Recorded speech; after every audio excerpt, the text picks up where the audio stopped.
interesting. That's really interesting. Yeah, they're just saying it's just connecting it through share sale, which is like the big thing. So as long as it's originating from you, you can have your share sale thingamajiggy. And that way, that's how it's working if you had a Pinterest board. Interesting. I do see it a lot from bloggers, or not a lot, but I do see it moderately from sewing bloggers. They'll have an affiliate link to an iron on Amazon in a blog post, but then they'll use that same link on their Pinterest, which, hey, I think do whatever you need to do to make your blog profitable if that's what you want to do. Yeah. And I have noticed that a lot of them will include like a little asterisk, and then at the bottom of the post it'll say, these are affiliate links. Right. This is what happens if you click on it. So last semester, what just ended, we did a giveaway. It took us a really long time because we were trying to understand the legal aspects of it, and I'm hoping that the person got their giveaway. We did it with a stencil company, but it was kind of trying to understand sort of the giveaway mentality and what it is and how it works and the legal issues. So I think we're thinking about affiliate linking more just to understand what they are and what they do, but we haven't quite figured out if we're going to do that yet. But it is interesting.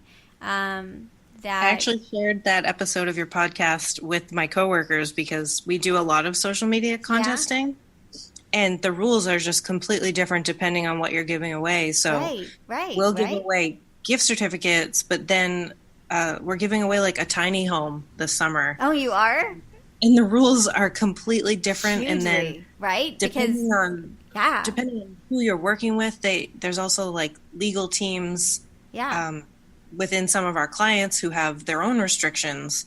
So we have a contest running right now where you can win a t-shirt, but the legal team is requiring that you upload a photo of your ID to be entered. And I'm getting people uploading selfies and they're pointing like at their hair and then leaving a comment saying, I have gray hair, I must be 21 or older.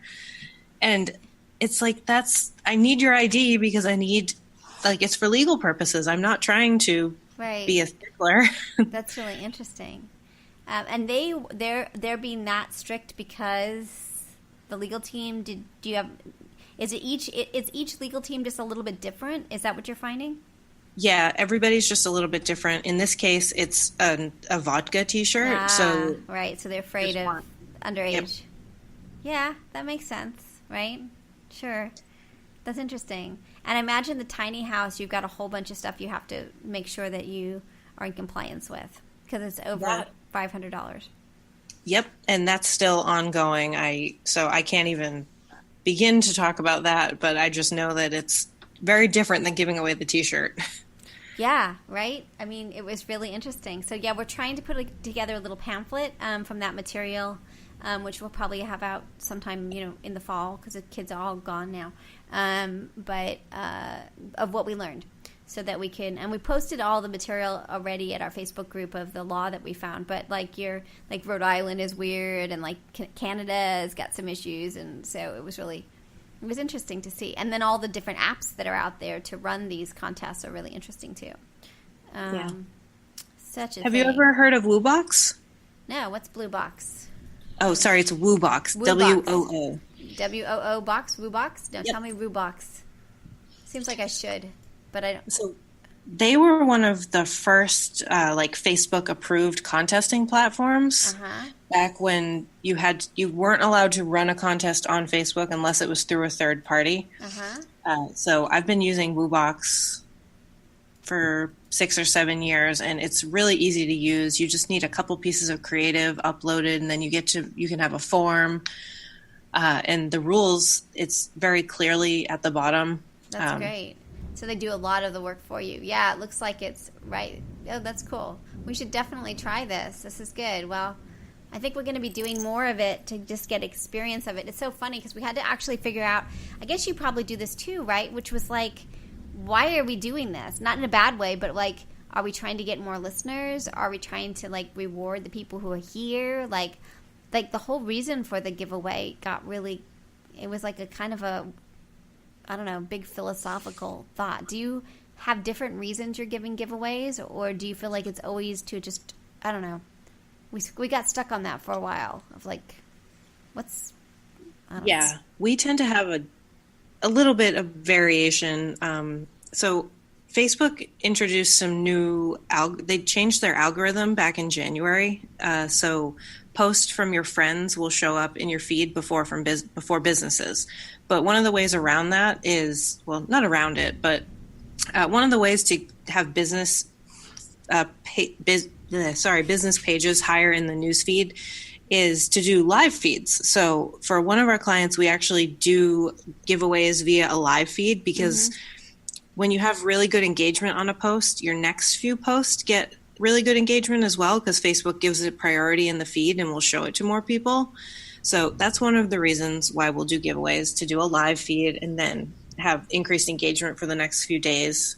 That's really interesting. Now, do you give any kind of warning that you're going to start to do the giveaway, or is it just like it suddenly pops up and people start to see it?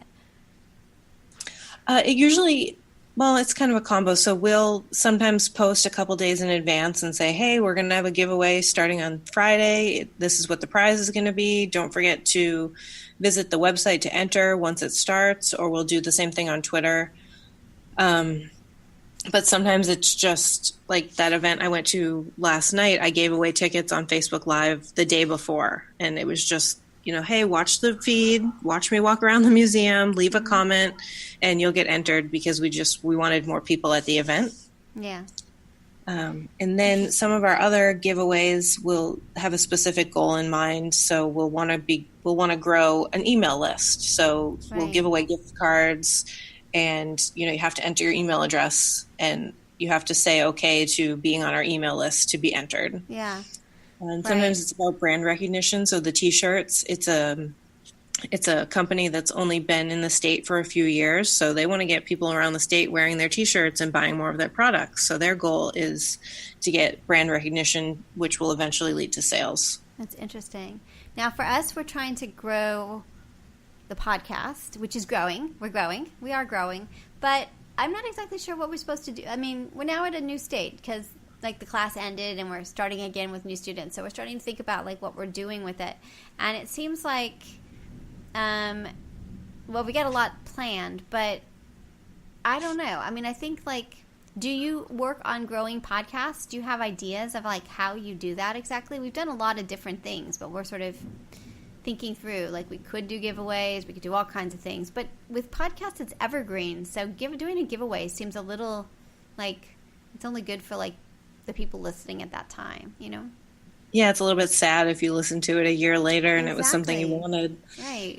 You're like, okay, well, I'm not part of the crowd. So I don't know. I've personally learned about a lot of podcasts through other podcasts. Mm-hmm.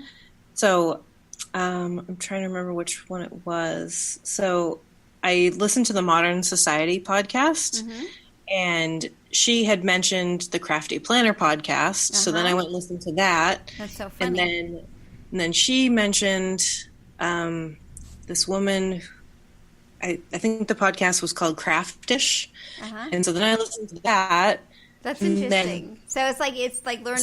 So maybe being on other people's podcasts. I've been on Leah Day's podcast so far. I think that's the only one. And we've had Modern Society on, and the Crafty Gemini has been on. And, that's that. And we did get a bump. The other one we got a bump from was Allison. Is it Allison? No, Abby Glassenberg. Abby Glassenberg got curious about us. And so interviewed me and interviewed a bunch of other people that had been on our show, and then wrote an article about us for her blog, and we got a pretty big bump from that article. So that was interesting too. So I think you're right about this whole word of mouth, getting known kind of thing. It's interesting. It's just kind of we tried a Facebook ad, but it didn't really do much. It was kind of interesting. It was like, you got to X amount, and we're like, yeah, but we did it before that. That didn't help. So it could just we did it wrong. We're not very good at it. So we were like, okay, well, and we didn't spend that much money. I think we spent maybe $15 or something. But if you want to do that again, that's what I do all day. So I'm happy to talk offline about some targeting options. Oh, that would be great. We should talk about it. We're already at 42 minutes, but I think we should, if you're willing to sign up again, I think people would be really interested in that. So if you're willing to chat about it, or if you want to do it privately, that's okay too. But I think it's that whole thing is such a thing, And it's hard to understand how to do all of it and be successful at it. And it seems intimidating. So we're also going to try to do Instagram. And I'm not exactly sure. So the students were doing the Instagram, and it was kind of weird because it was kind of inorganic because they didn't really know. Like, they're really great, but they're not, like, quilters. So it was this kind of weird, like, they put up a picture, and I was like, oh, my gosh, you have to take that down. It's a terrible quilt. That would be, like, one of my quilts. I'm like, that is embarrassing. Like, you have to take that down. And they didn't know. They're like, oh, but it's pretty colors. I'm like, yes, but the quilting is awful. Like, you have to take it down. That's a practice quilt. So we're now sort of rethinking. What do you think the difference is between, like, Facebook and Instagram as a tool? Do you see differences in how they're used? Yeah, so I definitely see that in the case of my clients through work, we get a much younger audience on Instagram than we do on Facebook or on Twitter. Yeah. And we get more people who are just liking the pictures and leaving happy comments, where on Facebook and Twitter we'll get people who have questions and concerns. So Instagram, it's just like a happy place for liking pictures and, seeing a quick glimpse into the world. And then the hashtags are great because, you have hashtags on Facebook also, but it's just not as easy to find things. And then if somebody used a hashtag, but they're a private page, you won't see it. So Instagram's a great way to, engage with people who are like-minded. Yeah. Yeah. And do you do much looking at quilting Instagram? Do you do much on that? Like, if you're playing and looking, I don't know, maybe you're not, you're just like, I'm so sick of it because I do it for my work. But, like, where do you spend your time in terms of looking? If you have, like, Facebook, Pinterest, and Instagram, I guess Twitter too, but. I'm probably on Instagram the most. I was very compulsively checking Instagram today. I made some garments that are being shown at Quilt Market, so I was compulsively checking to see if there was pictures of them. My phone almost died before I even left work, but that's very cool. Tell me about so for those that don't know, Quilt Market's Quilt Market's twice a year, always in Houston, and then it moves around, and it's this week in Portland. And so tell me about your garments at Quilt Market. Sure. So I took a class in April with Anna Maria Horner, and then some people from the Guild and I took her out for dinner, and she had just mentioned that she had garments that she needed to make for her booth still, and she didn't have a lot of time.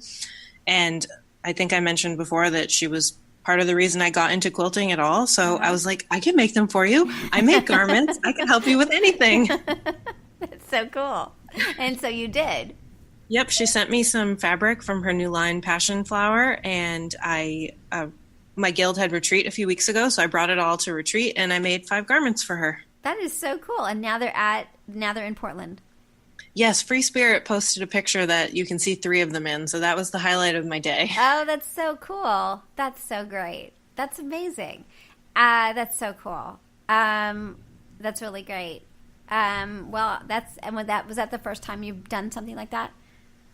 Yeah, I've never done anything like that before. I mean, I've made things for, like, my family, for my boyfriend and his daughter, but never for, somebody like a famous quilt person. That's so cool. That's so exciting. Would you send us we'll make a web page for you. Would you be willing to send the pictures so we can add that to can you just. Sure, I can send you the link to the one that Free Spirit posted. I'm hoping to see more, but. Yeah, that's so great. Well, this is like such a delight, and the rain is getting a little bit better. The storm is passing, which is awesome. We haven't lost power, so that's great too. This is so great. Well, I would love for you to play with us more and chat. I mean, this is so cool. Definitely. I'd love to come back and talk more about anything you want. But yeah. Well, we're going to try to do a series this summer on quilt entrepreneurs and helping people understand different aspects of it and having guests. So I would love for you to come on and talk about the social media side of it because it's really complicated and it's so important that it's just a thing. It's really a thing. And so you're like really in the midst of all of it. It's amazing. Like your job is the job to have at the moment, Really it's great. And it's changing constantly. Like I have a bi-weekly phone call with Facebook because of the amount of ads that we place with them. And so I talked to her today, and she was like, oh yeah, we're doing this new thing with Instagram story ads now, because Facebook owns Instagram. So it's like every other